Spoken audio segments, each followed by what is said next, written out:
கவியரசர் கண்ணதாசன் மற்றும் மெல்லிசை மன்னருக்கு இடையே இருந்தது தொழில் புரிதலா மனப்புரிதலா, அன்பா நட்பா, எது என்று புரியாத அளவிற்கு அவர்களுக்கு இடையே இருந்த புரிந்துணர்வு அளவிட முடியாதது. கவியரசர் நினைக்கும் சொற்களுக்கு எம்எஸ்வியின் தத்தகரம் கிளம்பி வரும். எம்எஸ்வியின் இசைக்கு தகுந்த சொற்கள் கவியரசிடமிருந்து பிறந்தோடி வரும். அதற்கு உதாரணம்தான் சிப்பி இருக்குது முத்தும் இருக்குது என்ற பாடல். இவர்கள் கூட்டணியில் பிறந்த பாடல்கள் பல்வேறு வடிவமைப்பில் வந்த மாதிரி வேறு எந்த கவிஞரின் கூட்டணியிலும் வந்ததில்லை. எத்தனையோ கவிஞர்கள் எழுதினாலும் இவர்கள் இணைந்து கொடுத்த பாடல்களின் வகைகள் அதிகம். கேள்வி பதில் பாடல்கள், அடுக்கு தொடரில் வரும் பாடல்கள், முழுக்க இயைபு தொடை, ஒரே சொல்லில் முடியும் பாடல்கள், உவமையணி பாடல்கள், இரட்டுற மொழிதல் பாடல்கள், சிலேடை பாடல்கள், காலவரர் நிலை பாடல்கள், ஆகுபெயர் பாடல்கள், சிறிய பெரிய பல்லவி மற்றும் அணுபல்லவி பாடல்கள், ஒரே சொல் பாடல், இரு சொல் பாடல், அறுசீரடி எழுசீரடி அடிகொண்ட பாடல் என அவற்றையெல்லாம் பாடல்களுடன் குறிப்பிட்டு எழுத வேண்டுமென்றால் அது மட்டுமே ஒரு தனித்தொடராகிவிடும். இன்னொரு மாபெரும் கவிஞரை மீட்டெடுத்து தமிழ் திரையுலகிற்கு தந்ததும் கவியரசுதான். ஒரு இளைஞன் அற்புதமாக எழுதக்கூடியவர், எம்ஜிஆருக்கே பாடல் எழுதியவர். இருந்தும் அவருக்கு அடுத்தடுத்த வாய்ப்புகள் கிடைக்கவில்லை. அவர் நடிகர் வி கோபாலகிருஷ்ணனின் நண்பர். வாய்ப்புகள் தேடி அலைந்து நம்பிக்கை குலைந்து ஊருக்கே கிளம்பி போவதா அல்லது தொடர்ந்து முயற்சி செய்து வெல்வதா என்ற குழப்பத்தின் எல்லைக்கே சென்று விட்டார். அவரது நண்பரான பி ஸ்ரீனிவாஸ் பின்னணி பாடகர் தான் அன்று ஒளிப்பதிவு முடித்துவிட்டு வந்த ஒரு பாடலை பற்றி பேசுகிறார், பாடியும் காட்டுகிறார். மயக்கமா கலக்கமா மனதிலே குழப்பமா என்ற பல்லவி அவரை பார்த்து கேட்பது போலவே இருக்கிறது.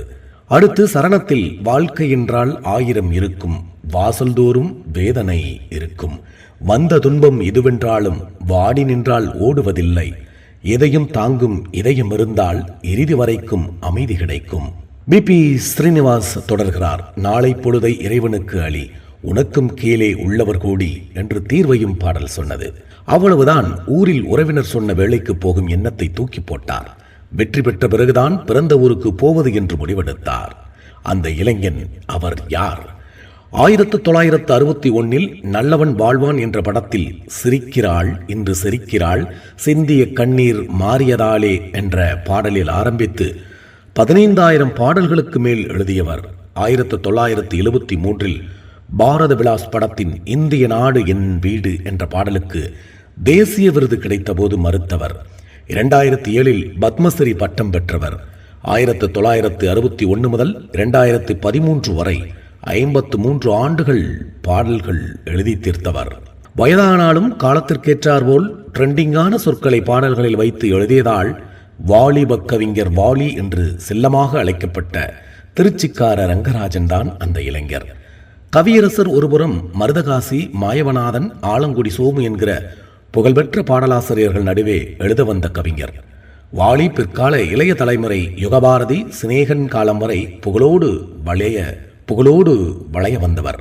முக்தா பிலிம்ஸ் வி சீனிவாசன் இதயத்தில் நீ என்ற படம் தயாரித்துக் கொண்டிருந்த நேரம் நடிகர் வி கோபாலகிருஷ்ணன் தன் நண்பனான வாலியை எம்எஸ்வியிடம் அறிமுகம் செய்கிறார்.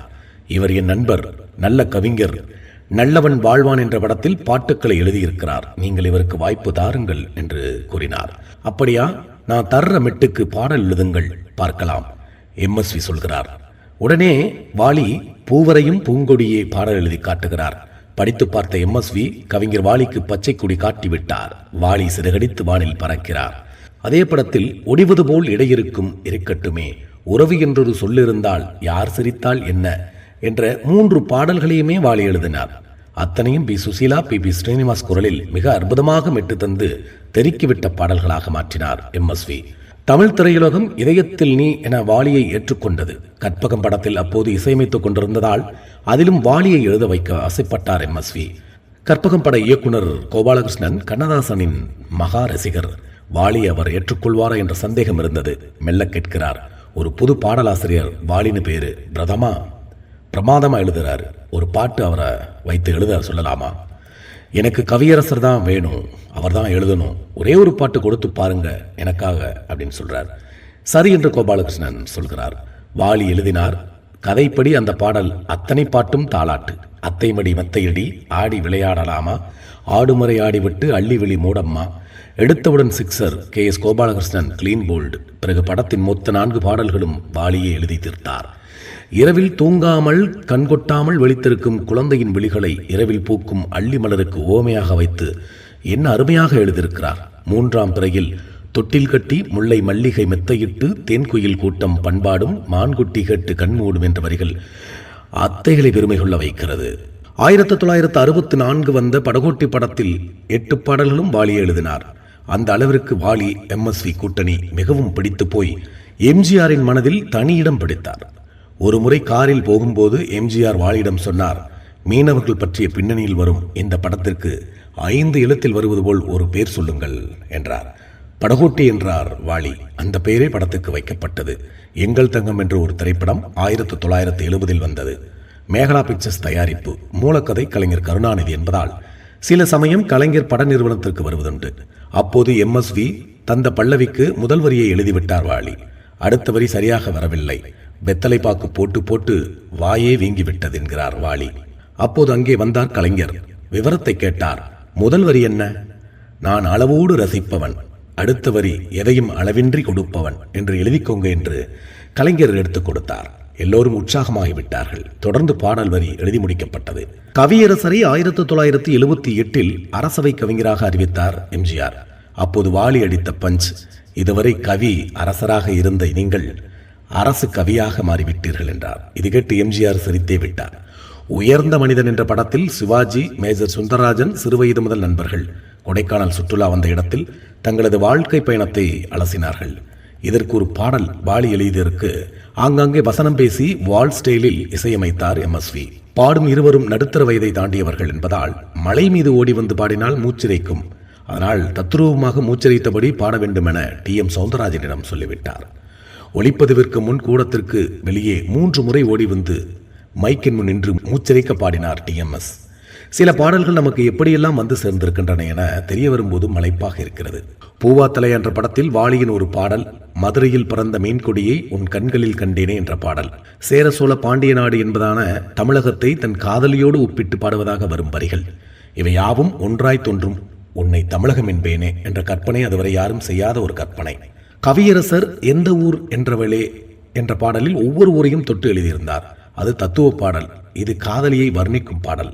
வீணை, புல்லாங்குழல், கிட்டார், செனாய், டோலக்குடன் பாடலை மெட்டும் TMS குரலும் நம்மை எங்கேயோ கொண்டு செல்லும். ஒவ்வொரு மாவட்டத்தின் சிறப்புகளையும் தன் காதலிக்கு சொல்லி வர்ணித்து வரும் பாடல். நீராறும் கடலோடுத்த நிலமடந்தை கிளிலொழுகும் என்ற தமிழ்த்தாய் பாட்டு பாடலில் மனோன்மணியம் சுந்தரனார் தமிழ்நாட்டை பெண்ணாக உருவகப்படுத்தியிருப்பார். மதுரையில் பறந்த பாடலில் வாலி தன் காதலியை தமிழ்நாடாக உருவகப்படுத்தியது போல் எழுதியிருப்பார். அடடா, என்ன அற்புதமான ஒரு அழகான ஒரு பாடல். அதனால்தான் கவியரசர் கண்ணதாசனையும் கவிஞர் வாலியையும் தனது 2 கண்கள் என்று பட்டுக்கோட்டை கல்யாண சுந்தரத்தை தன் நெற்றிக்கண் என்றும் MSV சொன்னார். மீண்டும் இதுபோன்ற வீடியோவில் சந்திப்போம். நன்றி, வணக்கம்.